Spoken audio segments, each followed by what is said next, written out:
2 years ago, I was traveling.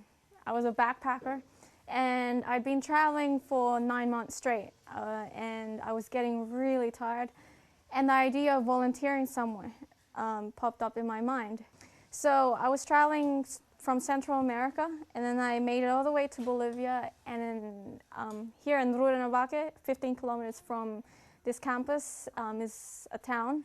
And I decided that, Rurrenabaque was going to be my very last place, and I was going to go back to Canada and work. But inside my tour group, I met a girl, a Swiss girl, and she was also a tourist, and she told me about Familia, Feliz, how she had volunteered here for 2 weeks. And something, I don't know, the interest just sparked, and so I decided to come here for a couple of weeks, and I really liked it. When I first came here, I wasn't a believer, I wasn't a Christian, and it wasn't an aspect that really attracted me to this place, but I saw the need. I saw that they needed help, they lacked human resources. It was still a new project. And I know they had a meeting. They told me later on that they had a meeting. They all had a meeting, and they decided, whether like they should accept these two tourists. That they didn't believe in God, but they prayed and they said yes, which shows that with God, everyone is the same. So when I first came here, they needed a girls' dean because the girls' dean back 2 years ago had already left, and they were without one for a week. So as soon as I got here, Melissa Harding, the founder, she asked me to be the girls' dean. And so first night I came back, I was already doing worship with them, and I'm thinking, wow, what am I doing? Before I came here, I thought, look, if I'm going to come here, I have to have an open mind. Because I knew what they were doing. I knew what they were trying to teach these children. And if I wholly didn't agree with it, I couldn't be here. So I knew that I had to have an open mind. So when I came and I was already doing worship, I thought, okay, I'll just try. I'll just keep trying, even though I feel like a hypocrite teaching these girls something that I didn't believe in. And actually the girls helped me quite a bit. I didn't know what to do.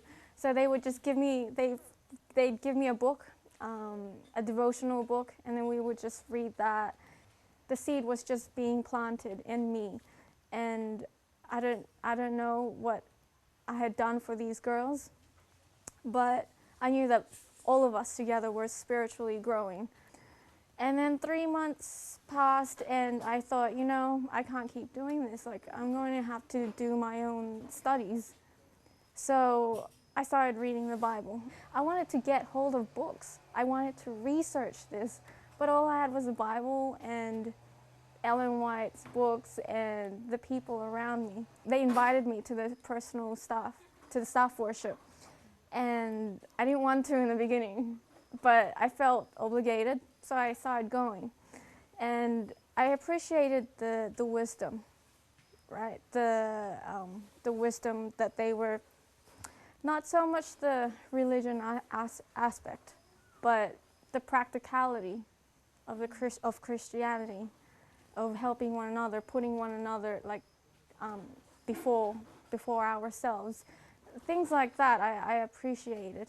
So I would just watch people, their way of living, their way of thinking, and at first I didn't like it. I thought, no, this isn't for me. I wasn't praying for the first 3 months. I couldn't pray, and I didn't want to pray.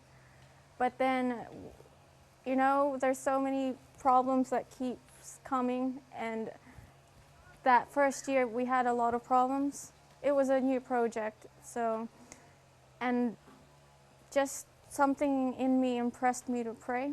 And then that very first night after praying, it's like as if something, opened up in me, and then from then on I could just pray. It was always my plan that I was going to go at the end of the year. Like, I was just going to volunteer for a little amount of time, and then I prayed, and God told me, no, you have to stay one more year. And it took a lot of praying and encouragement, but I decided to. By that end of the year, I thought, well, if I'm going to believe in God, I have to give myself to Him, because otherwise I would just have to drop it all together. So I gave myself to God, and He told me to stay, and so I stayed. And last year they asked me to be the school director, and I took on that responsibility. This is my 4th year, so until God tells me I'm here in Familia Feliz. I didn't know what the word Adventist was before I came here. And last year I went to a Mexican Congress, and that was the very first time I'd left Familia Feliz since I came here. And I saw the church at the University of Montemorelos. I'd never seen so many Adventists in my whole life. I didn't know so many existed. I knew that was just one country, one place. And I thought, you know, of all the things I've learned of what Adventists believe, like in Familia Feliz, why are there so many here in this church? It's like, where are they? Out there in the mission field. I didn't understand it. It's like, I thought that, you know, Adventists, they're missionaries, like as soon as they're baptized, and they're there to work for Jesus.